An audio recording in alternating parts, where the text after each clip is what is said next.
하느님의 거룩한 부르심에 응답한 새 사제들. 지난달 탄생한 예수의 새 사제 4명의 성소 여정 이야기를 들어봅니다. 해마다 생산되는 옷 10벌 중 7벌 이상이 재고로 남습니다. 거의 대부분 버려지는 탓에 환경오염의 주범이란 꼬리표가 붙는데요.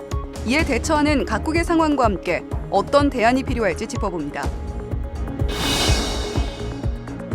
사형제 폐지 국가가 꾸준히 늘고 있지만 우리나라는 여전히 사형제가 유지되고 있는 국가 중 하나입니다. 실질적으로 사형이 집행되지 않고 있음에도 사형제가 유지되는 이유를 알아봤습니다.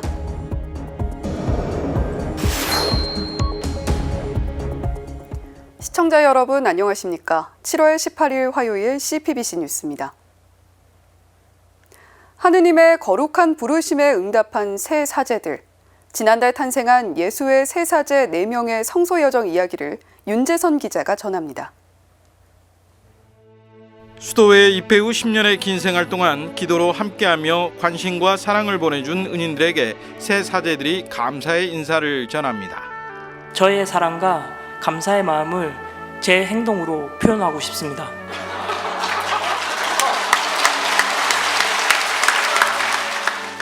성령께서 눈물의 은사를 주셨다.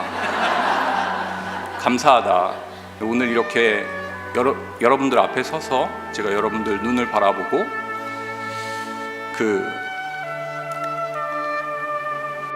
하느님의 거룩한 부르심에 응답해 수도의 문을 두드리고 사제 성소의 길에 들어서기까지 방황하고 고민했던 시기. 대학 졸업 후 취업을 하고 열심히 직장 생활을 했지만 거기엔 세상이 채워주지 못하는 갈증과 공허함이 있었습니다.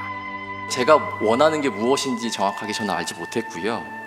근데 이 공허함이 있으니까 문득 그 생각이 들더라고요. 내가 어렸을 때 참 성당 다니는 거 참 좋아했는데 이 공허한 마음은 신앙으로 좀 채울 수 있지 않을까라는 생각이 좀 들었습니다. 박사 과정을 거치며 미국에서 주는 최우수 논문상까지 받을 정도로 전도 유망했던 공학도. 사랑하는 연인과의 혼인을 위해 33살 되던 세례를 받은 늦깎이 신자.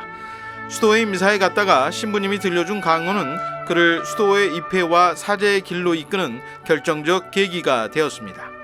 그렇게 수도 생활을 시작하면서 하느님께서 바라는 것이 무엇인가를 비로소 깨닫게 됐다고 고백합니다. 내가 당신 때문에 만날 수 있는 사람들, 하나님 백성이라고 하죠. 이분들과 함께 기뻐할 일 있으면 같이 기뻐하고, 슬퍼할 일 있으면 같이 슬퍼하고, 두렵고 불안한 일 있으면 같이 고민하면서 그렇게 살아라. 저는 그렇게 초대받은 것 같아요. 20대 후반의 나이, 사귀던 여자친구에게 평생 안정되고 돈 잘 버는 삶을 선사하기 위해 떠난 영국행. 예수의 신부와 우연한 만남은 한 사람의 인생 악로를 송두리째 바꿔놓았습니다. 내 안에 남을 위한 삶, 더불어 사는 삶에 대한 원의가 있구나. 그리고 그것이 하느님께서 주신 것이구나 하는 것을 알 수 있었습니다. 영원한 사제직에 부르심받아 그리스도의 대를 잇는 고귀한 성소. 새 사제들의 바람은 하느님 사랑 안에서 주님의 참된 일꾼으로 살아가는 것입니다. 하나님 아니시면, 여기 모이신 여러분들이 아니시면 저는 아무것도 아닙니다. 저희가 이름만 사제가 아니라 주님께서 바라시는 수학, 그것에 관심 갖고 주님의 참된 일꾼이 될 수 있는 그런 사람 될 수 있도록 저희를 위해 기도해 주십시오. 감사합니다. CPBC 윤재선입니다. 이번엔 환경 문제 짚어보겠습니다. 여러분은 옷을 구매하고 몇 번 정도 입고 버리시나요? 평균 7번을 입고 버린다는 조사 결과가 있는데요. 그만큼 우리 사회에선 패스트 패션이 가속화되고 있습니다.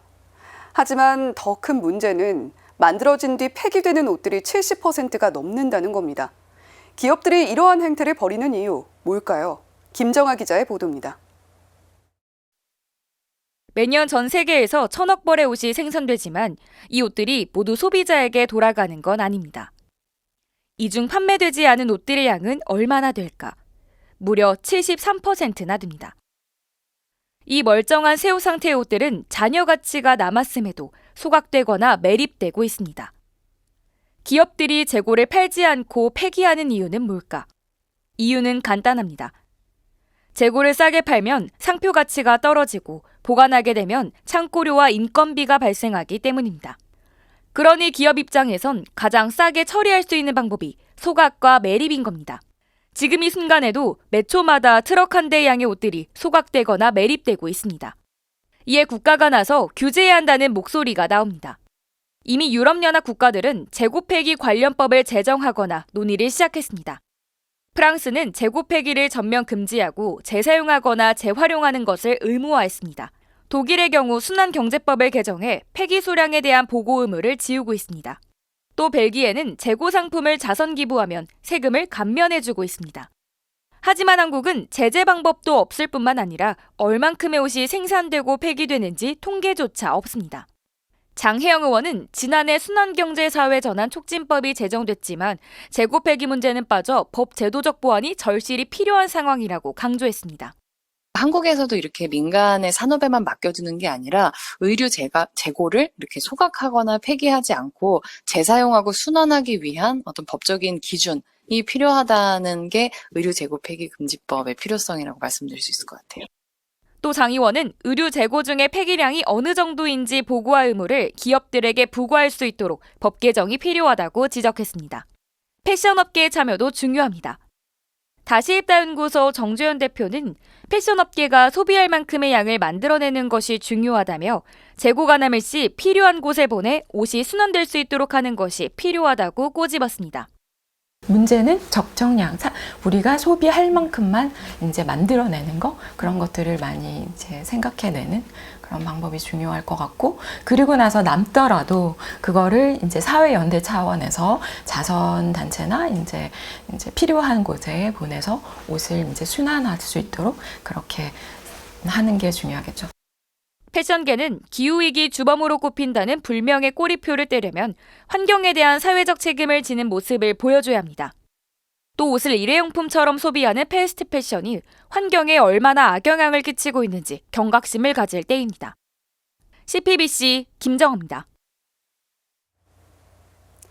지난 1월 UN 회원국들이 제4차 국가별 인권 상황 정기 검토에서 우리 정부에 모두 263개의 인권 개선 과제를 권고한 바 있습니다. 정부는 지난 7일 스위스 제네바에서 열린 제53차 UN 인권이사회에서 164개의 권고를 수용하겠다는 의사를 밝혔는데요. 정부가 수용하지 않은 권고사항에는 사형제 폐지가 포함되어 있습니다. 국가인권위원회도 이에 대해 우려를 표명했는데요. 사형제 폐지, 정말 그렇게 어려운 일일까요? 김현정 기자가 짚어드립니다. 국제 엠네스티에 따르면 지난해 말 기준 사형제 폐지국은 121개국입니다. 사형제를 폐지하는 국가는 꾸준히 늘고 있습니다.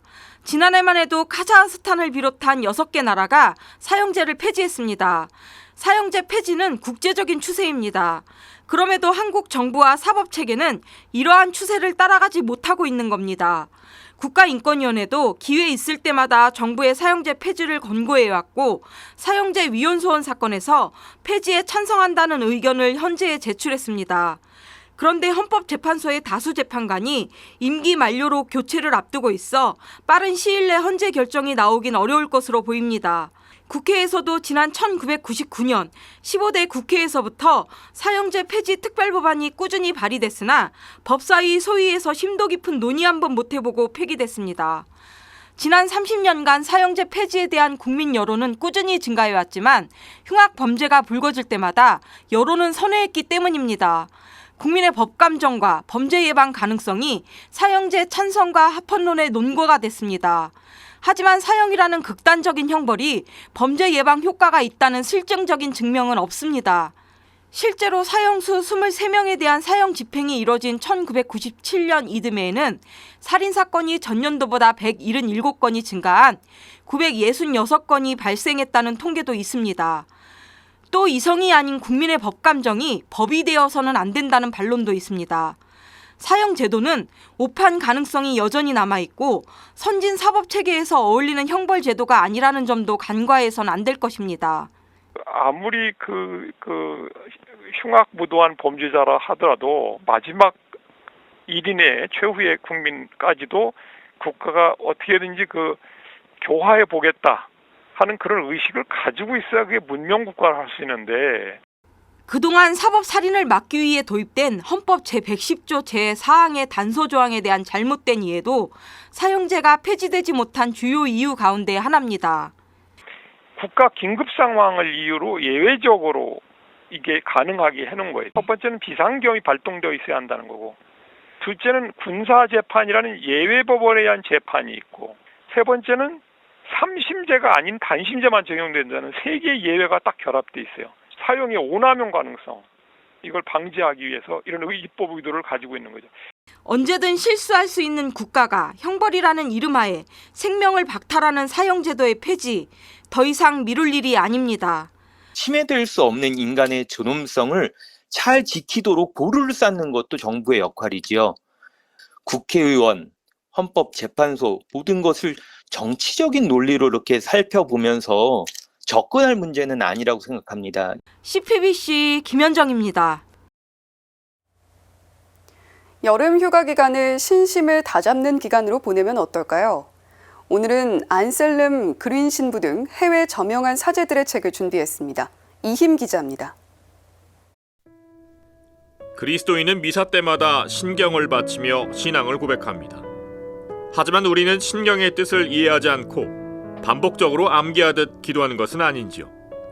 안셀름 그린 신부는 우리를 지탱해주는 말들, 신경의 지혜에서 신앙이 막연해지지 않고 다시 새롭게 확고해지도록 안내합니다. 그린 신부는 이를 위해 니케아 콘스탄티노폴리스 신경의 탄생 배경과 구절 하나하나에 담긴 뜻과 상징을 풀이해줍니다. 사람들이 가장 어려워하는 저는 믿나이다라는 구절의 의미에 대해 그린 신부는 확고한 상태에 있는 것이라고 말합니다. 그린 신부는 이 책을 통해 신경을 두루 살피며 오래된 기도가 전하는 의미와 상징이 현재의 우리의 삶에 어떻게 연결되어 가는지 생각하게 합니다. 이탈리아의 저명한 성서학자 카를로 마리아 마르티니 추기경의 또 다른 복음 해설서 마테오 복음 묵상입니다. 이 책은 마르티니 추기경이 1977년 사르데니아 지역의 이탈리아 영신수련협회 대표들을 대상으로 영신수련을 지도한 마테오 복음에 따른 영신수련 강의를 엮은 묵상집입니다. 마르티니 추기경은 특히 이 책에서 파스카의 신비, 곧 주님의 순환과 죽음, 부활의 신비에 깊이 참여하도록 안내합니다. 교회적 관점으로 묵상을 전개하며 마테오 복음을 제시합니다. 이 책은 영신수련협회 대표들을 위한 강의집이라 할 수 없을 정도로 쉽게 쓰인 것이 특징입니다. 구약 성경에 나타난 하느님의 위력에 대해 이야기한 뒤엔 곧바로 신약 성경에 나타난 하느님의 약함을 드러냅니다. 예수님을 팔아넘긴 유다는 세속적이면서 위대한 것을 동경한 인물로 묘사했고, 경비병은 좌절감과 복수심의 상징이며, 빌라도는 자리에 집착하는 관료이자 인간적인 체면을 드러낸 가엾은 인물이라고 해석합니다. 항복하라라는 말을 누군가로부터 들었을 때 여러분은 어떤 기분이 드시나요? 누군가에게 점령당하고 패배하고 절망스러운 상황이 떠오르시지는 않을까 싶습니다. 하지만 대상이 하느님이라면 이야기가 달라집니다. 책에서 이야기하는 항복하라는 의미는 생명을 주시는 한 분인 하느님께 우리의 삶을 내어맡기라는 의미입니다. 미국 펜실베이니아주 이리 교구에서 사제품을 받은 레리 리처즈 신부는 항복하라, 오직 하느님 뜻에란 책에서 우리를 참행복으로 이끄시는 하느님께 항복하는 삶에 대해 이야기합니다. 강론을 듣는 듯한 체험과 예화는 독자들을 깊은 공감으로 이끌어 하나님 아버지의 뜻에 전적으로 신뢰하고 따름으로써 참된 기쁨과 자유를 누리도록 이끌어줍니다. 리처즈 신부는 하나님께 항복하면 얻는 선물은 예수님을 닮게 되어 거룩해지는 것이라고 말합니다. CPBC 이힘입니다. 지난 주말 사이 내린 폭우로 인한 사상자 중 오송 지하차도 침수로 인한 사상자만 20명이 넘습니다. 총체적 부실을 야기한 인재라는 비판 속에 다시는 이런 사고가 반복되지 않도록 우리 사회가 계속해서 관심을 갖고 지켜봐야겠습니다. 생명을 잃은 이들의 영원한 안식과 또 고통 중에 있을 유가족들을 위해 기도로 함께 했으면 좋겠습니다. 뉴스를 마칩니다. 시청해주신 여러분 고맙습니다.